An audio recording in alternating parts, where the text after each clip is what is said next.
फैक्ट्रियों में आग लगने की खबरें हम अक्सर अखबारों में पढ़ते हैं और ऐसा लगता है जैसे ये बस अचानक हो गया।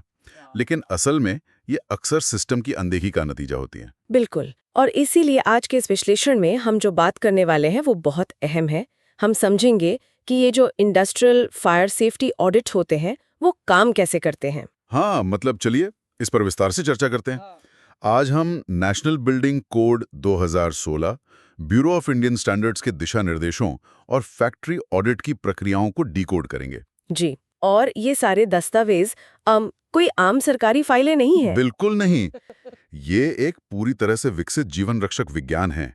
और जरा सोचिए, भारी मशीनरी चल रही है, आसपास ज्वलनशील रसायन रखे हैं और वहां सैकड़ों लोग काम कर रहे हैं। तो ऐसे माहौल में सुरक्षा का जाल कैसे बुना जाता है, ये जानना बहुत ही रोमांचक और जरूरी है। सही कहा। और इस पूरी व्यवस्था को समझने के लिए मैं हमेशा कहती हूँ कि सिर्फ ये जानना जरूरी नहीं है कि क्या नियम है, बल्कि ये समझना ज्यादा जरूरी है कि वो क्यों बनाए गए हैं। हाँ, वो क्यों वाला पहलू ही तो असली कहानी है। बिल्कुल। देखिए, इंडस्ट्रियल फायर एनओसी कोई ऐसा सर्टिफिकेट नहीं है जिसे बस फ्रेम करा के दीवार पे टांग दिया जाए। ये फैक्ट्रीज एक्ट 1948 और हर राज्य के अपने फायर सर्विस नियमों के तहत एक बहुत ही सख्त कानूनी प्रक्रिया है। यानी काम शुरू होने से पहले ही खतरे को भांप लेना। सटीक बात। इसका सीधा सा अर्थ ये है कि किसी भी औद्योगिक इमारत में मशीन चालू होने से पहले ही संभावित खतरों का बारीकी से आकलन कर लिया गया है, बचाव के उपाय लागू हो चुके हैं। ये एक प्रोएक्टिव अप्रोच है। लेकिन एक सवाल दिमाग में आता है कि ये कानूनी अनिवार्यता आखिर लागू कहाँ होती है? मतलब क्या हर छोटी बड़ी फैक्ट्री के लिए ये सब करना पड़ता है? नहीं, इसके लिए बहुत ही स्पष्ट पैमाने तय किए गए हैं। हाँ, मैंने एनबीसी 2016 के दस्तावेज में देखा था। अगर किसी भी इंडस्ट्रियल बिल्डिंग की ऊंचाई 15 मीटर से ज़्यादा है या फिर उसका कुल कवर्ड एरिया 500 वर्ग मीटर से बड़ा है, तो एनओसी लेना एकदम अनिवार्य हो जाता है। बिल्कुल। और इसमें एक और दिलचस्प शर्त भी है। रसायनों वाली? हाँ, अगर किसी फैक्ट्री के अंदर खतरनाक और ज्वलनशील रसायनों का इस्तेमाल हो रहा है या वो बस स्टोर भी किए गए हैं, तो फिर इमारत का आकार या ऊंचाई कोई मायने नहीं रखती। ऑडिट और एनओसी की प्रक्रिया अपने आप ही अनिवार्य हो जाती है। सीधी सी बात है, जहाँ रसायन है वहाँ खतरा बड़ा है। और इस पूरे कानूनी ढांचे को जो चीज़ सबसे मजबूत आधार देती है, वो है नेशनल बिल्डिंग कोड। जी, एनबीसी 2016 का part 4 fire and life safety पूरे भारत में अग्नि सुरक्षा का यही सबसे मुख्य दस्तावेज है और इसी ने फैक्ट्रियों को एक विशेष कैटेगरी में रखा है। वो ग्रुप जी वाली कैटेगरी ना? बिल्कुल, ग्रुप जी। और इस ग्रुप की सबसे अच्छी बात यह है कि इसे खतरे के हिसाब से यानी हैजर्ड लेवल के आधार पर 3 बहुत ही साफ हिस्सों में बांटा गया है। तो इसमें G1 जो है वो लो हैजर्ड के लिए है। हाँ, जीवन यानी जहां कम खतरा हो, जैसे कि साधारण असेंबली लाइन या फिर कोई छोटी पैकेजिंग यूनिट। यहाँ आग लगने या फैलने के चांस कम होते हैं। और फिर आता है G2, मतलब मॉडरेट हैजर्ड, जहां सामान्य मशीनरी है और ज्वलनशील पदार्थों का थोड़ा बहुत इस्तेमाल हो रहा है। सही कहा। लेकिन असली चुनौती शुरू होती है G3 कैटेगरी के साथ। ये हाई हैजर्ड है। मतलब जहां भारी केमिकल प्रोसेसिंग प्लांट हैं या पेट्रोकेमिकल रिफाइनरी वगैरह। जी, या फिर ऐसी फैक्ट्रियां जहां हवा में बहुत ज्यादा धूल या गैस रहती है। ऐसी जगहों पर तो बस एक छोटी सी चिंगारी की जरूरत होती है और विस्फोट का खतरा हमेशा बना रहता है।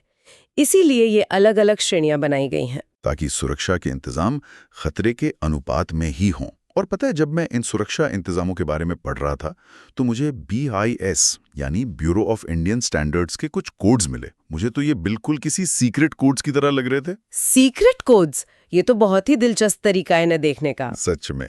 मतलब देखिए, IS 1641 ये कोड तय करता है निर्माण सामग्री की फायर रेटिंग। बिल्कुल। इसका मतलब ये है कि कोई दीवार, छत या पिलर कितने तापमान पर और कितनी देर तक आग की लपटों को रोक सकता है, ताकि अंदर फंसे लोगों को बाहर निकलने का कीमती समय मिल सके। हाँ, और निर्माण के अन्य विवरणों के लिए IS 1642 है। लेकिन एक जो मुझे बहुत जरूरी लगा वो है IS 2190। फायर एक्सटिंग्विशर वाला कोड। जी, यही तो तय करता है कि फैक्ट्री के किस हिस्से में कौन सा फायर एक्सटिंग्विशर होना चाहिए। और सिर्फ फैक्ट्रियां ही नहीं, शैक्षणिक संस्थानों के लिए IS 14435 है। और आपने सेफ्टी साइंस के बारे में पढ़ा। बिल्कुल, IS 12349 के तहत।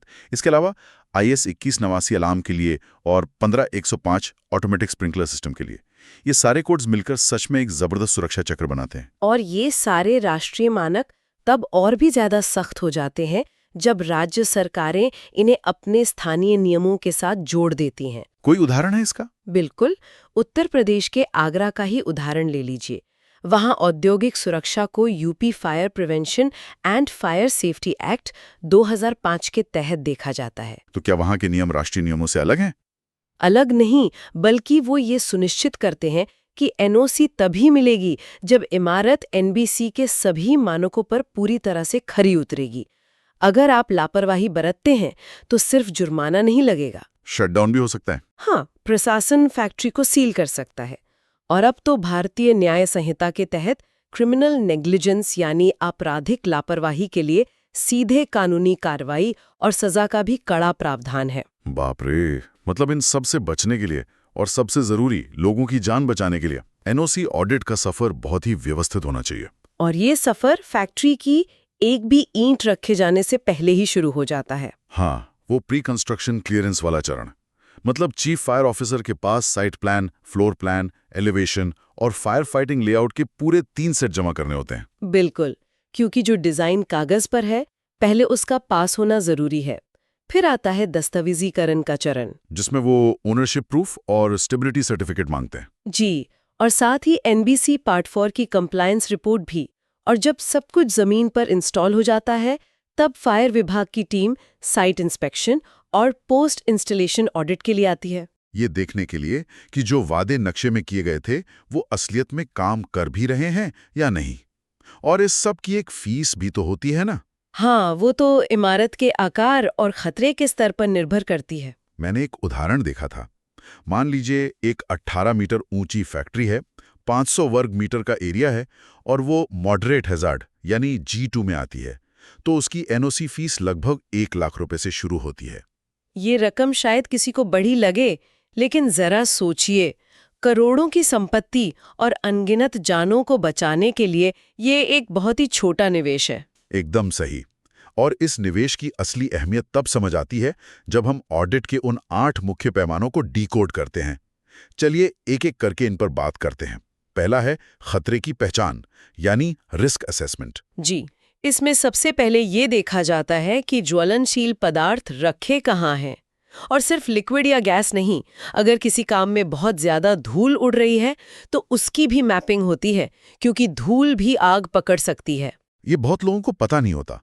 अच्छा, खतरा तो पहचान लिया, अब दूसरा पॉइंट है डिटेक्शन और अलार्म। बिल्कुल, और यहाँ फिर से IS 2189 IS 2189 लागू होता है। ऑडिटर्स देखते हैं कि धुएं और गर्मी को पहचानने वाले डिटेक्टर हर जगह हों। और मैंने पढ़ा था कि अगर गैस कैबिनेट्स हैं तो वहां आम स्मोक डिटेक्टर काम नहीं आते। सही कहा, उन जगहों के लिए फ्लेम या गैस डिटेक्टर का होना एकदम अनिवार्य है ताकि जरा सा भी रिसाव तुरंत पकड़ा जा सके। चलिए, अब आग डिटेक्ट हो गई। अब तीसरा पॉइंट है उसे बुझाना यानी सप्रेशन, जिसके लिए एक्सटिंग्विशर की जरूरत होती है।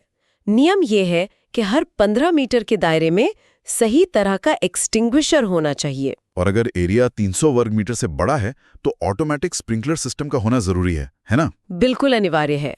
अब आते हैं चौथे और बहुत ही अहम पॉइंट पर, एग्रेस यानी बाहर निकलने का रास्ता। आग से भागने का रास्ता।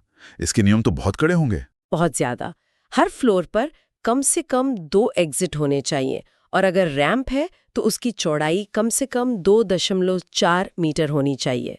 और वो जो फायर दरवाजे होते हैं, हाँ, उन दरवाजों की कम से कम 1 से 2 घंटे की फायर रेजिस्टेंस रेटिंग होनी चाहिए, ताकि वो आग को रोक कर रखे और लोग सुरक्षित बाहर निकल सके।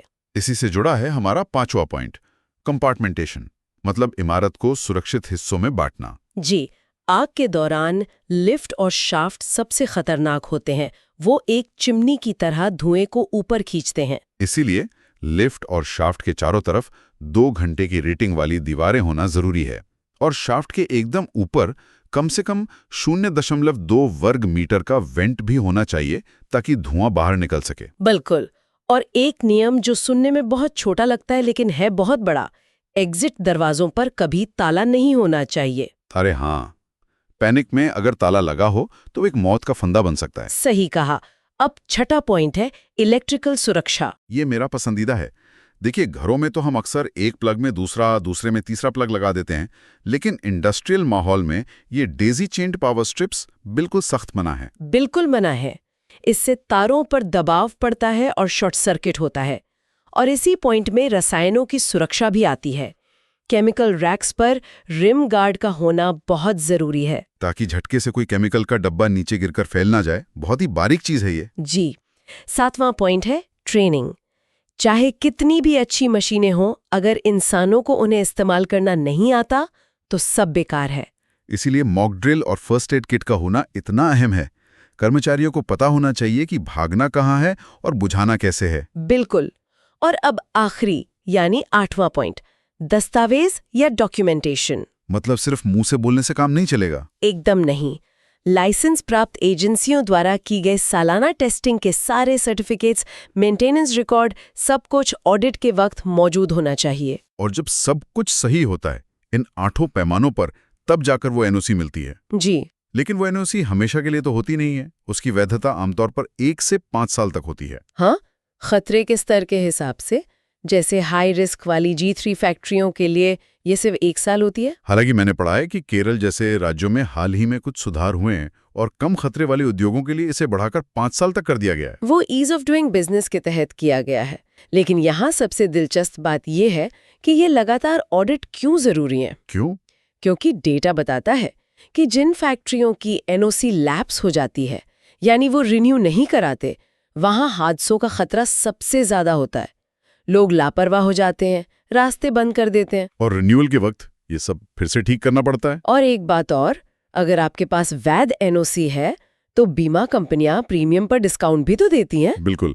तो ये कंपनियों के लिए एक आर्थिक फायदा भी है। तो कुल मिलाकर ये ऑडिट्स और एनओसी सिर्फ एक कागज का टुकड़ा नहीं, बल्कि जिंदगियों को बचाने का एक मजबूत सिस्टम है। सही कहा। लेकिन इस पूरी चर्चा को खत्म करने से पहले एक बहुत ही अहम सवाल दिमाग में आ रहा है। हाँ। आज के समय को देखिए, फैक्ट्रियों में रोबोटिक्स आ गए हैं, ऑटोमेशन बढ़ रहा है। हाँ, और इंसानों की जगह मशीनें काम कर रही हैं। बिल्कुल। और ऐसे नए नए सिंथेटिक केमिकल्स का इस्तेमाल हो रहा है जिनके जलने का तरीका पारंपरिक चीजों से बिल्कुल अलग है। तो आप ये सोच रहे हैं कि क्या हमारे मौजूदा नियम इसके लिए तैयार हैं? यही तो एक सोचने वाली बात है। क्या हमारे मौजूदा फायर सेफ्टी नियम, ये BIS कोड्स और ऑडिट की ये चेकलिस्ट भविष्य के उन खतरों को भांपने के लिए काफी हैं जो शायद अभी तक पूरी तरह से हमारे सामने भी नहीं आए हैं? ये वाकई एक बहुत गहरा सवाल है, क्योंकि जब पूरी फैक्ट्री ही ऑटोमेटेड हो तो इंसानों के लिए डिजाइन किए गए निकलने के रास्ते या डिटेक्शन सिस्टम शायद उतने प्रभावी ना हो जो AI और रोबोटिक्स के हिसाब से बना हो। इस पर तो बहुत गंभीरता से विचार होना चाहिए। और हम उम्मीद करते हैं कि इस दिशा में काम हो भी रहा होगा। तो आज के इस विस्तृत विश्लेषण में इतना ही। अब जब भी आप किसी बड़ी फैक्ट्री को देखेंगे तो आप समझ पाएंगे कि इसके सुरक्षित खड़े रहने के पीछे नियमों और ऑडिट का कितना बड़ा विज्ञान काम कर रहा है।